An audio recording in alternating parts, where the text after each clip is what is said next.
लगता है कि अगर एक कमरे में 10 लोग बैठे हैं तो उनमें से कोई भी एक ऐसा इंसान नहीं होगा जिसको कोई एक बीमारी ना हो, है ना। तो आज हम शुरू करेंगे, हमारा सबसे पहला सवाल शुरू करेंगे हम आपसे कि स्पॉन्डिलाइसिस क्या है।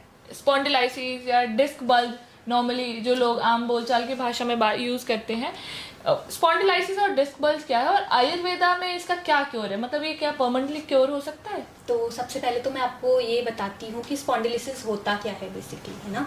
क्योंकि पेशेंट जब हमारे पास आते हैं, आपने सुना होगा आमतौर पर हर तीसरे इंसान बोलता है कि हमें डिस्क बल्ज है, नस दबी हुई है, ठीक है। तो स्पॉन्डिलिसिस हमें लंबर स्पॉन्डिलिसिस है, सर्वाइकल स्पॉन्डिलिसिस है। तो ये होता क्या है बेसिकली, उसका मैं आपको थोड़ा आमतौर पर पहले बता देती हूँ कि होता क्या है। तो जो हमारी रीढ़ की हड्डी रहती है, ठीक है, वर्टिब्रल कॉलम जिसे हम कहते हैं, जो कि स्पाइनल कॉर्ड को प्रोटेक्ट करता है, ठीक है।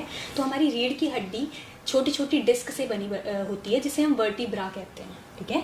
ये जो वर्टिब्रा रहते हैं उनके बीच में एक गद्दी प्रेजेंट होती है जिसे हम इंटरवर्टिब्रल डिस्क कहते हैं, ठीक है। और जो ये हर वर्टिब्रा के बीच में जो गद्दी है वो उसका काम क्या है बेसिकली, जो नसें बीच से गुजर रही हैं उसको प्रोटेक्शन देना, ठीक है। हमारा शरीर का पूरा ढांचा, हमारा शरीर इन नसों के द्वारा ही चल रहा है, हम चल फिर पा रहे हैं नसों के कारण, जब नस अपना काम कर रही है, ठीक है। जब ये गद्दी में डीजनरेशन होने लगता है, ठीक है, इसमें घिसाव होने लगता है, जिसके कई रीजंस हो सकते हैं। आजकल की लाइफस्टाइल में जो लोग कंप्यूटर पे काम करते हैं बेसिकली, कई लोगों में एज के कारण, ठीक है, वो डीजनरेशन जब इस डिस्क में गद्दी में होने लगता है तो वो घिसने लगती है, उस कारण उसमें बल्ज होना शुरू हो जाता है जिसे हम डिस्क बल्ज कहते हैं, ठीक है। जो दो वर्टिब्रा है उनके बीच में ये गद्दी है, ठीक है, जब दबाव पड़ेगा उसमें घिसन मौजूद होगी, तब वो डिस्क बल्ज होकर बाहर को प्रोट्यूड हो जाता है। और जब डीजनरेशन होगा तो वही जो नसों को प्रोटेक्ट कर रहा है तो उसको प्रोटेक्शन का काम बंद हो जाएगा, तब नस दबने लगती है। क्योंकि जो ये वर्टिब्रा है, दो जो मैंने बताई आपको हड्डी, इनके बीच में गद्दी है, गद्दी घिस रही है तो इन दोनों का दबाव आएगा तो नस ऑटोमेटिकली दबना शुरू हो जाएगी, जो कि गद्दी उसे प्रोटेक्शन दे रही थी।